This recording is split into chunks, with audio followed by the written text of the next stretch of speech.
Assalamualaikum warahmatullahi wabarakatuh. Perkenalkan, nama saya Sela Puspita Dewi dengan nomor induk mahasiswa 859991318. Saya berasal dari UPBJJ Bandar Lampung, Pokja Rawapitu, Fakultas Perguruan dan Ilmu Pendidikan, jurusan Pendidikan Guru Sekolah Dasar.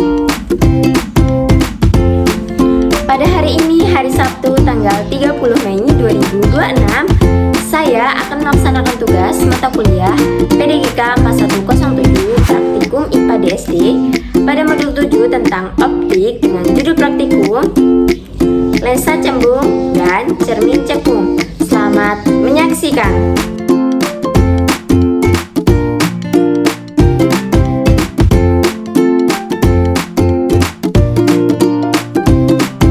Dalam kehidupan sehari-hari, cermin dan lensa adalah alat optik yang sering kita jumpai. Cermin merupakan benda optis yang tidak tembus cahaya yang memantulkan hampir semua cahaya yang datang. Sedangkan lensa adalah piranti optis yang dibatasi oleh dua permukaan bidang bola atau salah satu bidang batasnya bidang datar.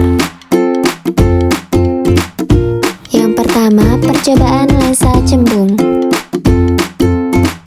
Adapun tujuan praktikum yaitu setelah melakukan kegiatan dalam percobaan ini diharapkan dapat: yang pertama, menentukan jarak titik api atau F lensa cembung. Yang kedua, menentukan kekuatan lensa cembung atau P. Dan yang ketiga, menentukan jarak titik api atau F cermin cekung. Alat dan bahan yang saya gunakan yaitu ada meja, lensa cembung atau kaca pembesar,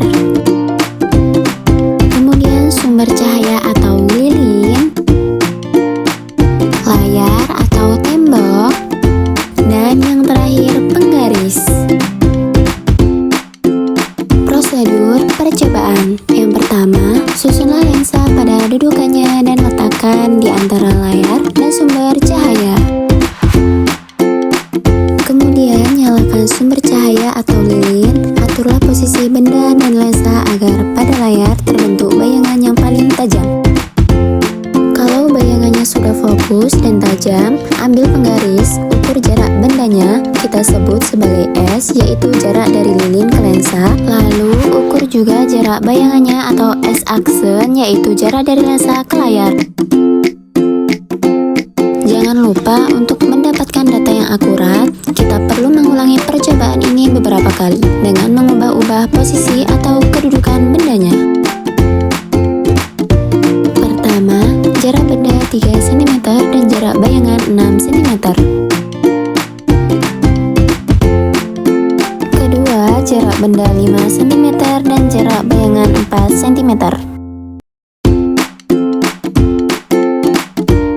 Ketiga, jarak benda 4 cm dan jarak bayangan 3 cm.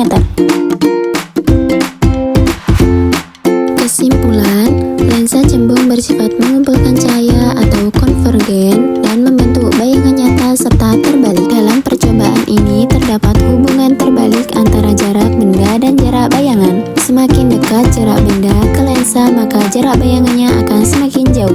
Berdasarkan rumus hubungan jarak fokus lensa cembung, nilai fokus yang diperoleh dalam percobaan ini relatif konsisten atau tetap dengan nilai rata-rata berkisar di angka 2 cm.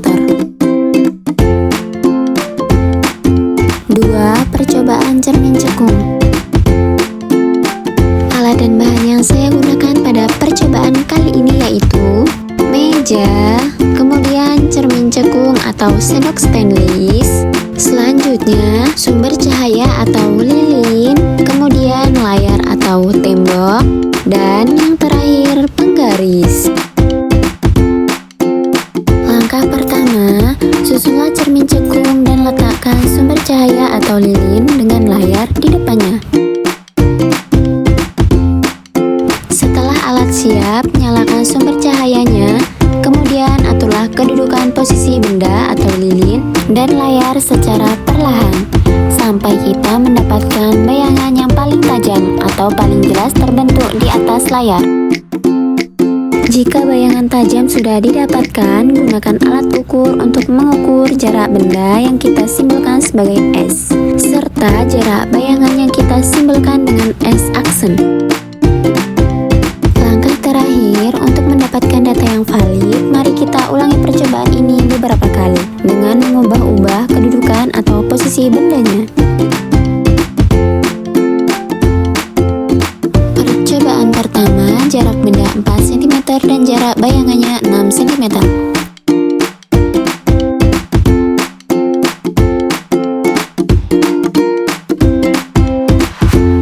Percobaan kedua, jarak benda 4,8 cm dan jarak bayangannya 4,8 cm.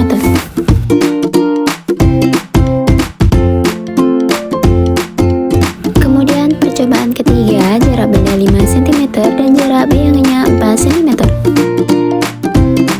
Kesimpulan, cermin cekung adalah cermin konvergen atau cermin yang mengumpulkan cahaya yang dapat memantulkan hampir semua cahaya yang datang. Percobaan ini bertujuan untuk menentukan jarak fokus cermin cekung dengan bayangan nyata yang terbentuk pada layar yang juga menghasilkan bayangan terbalik.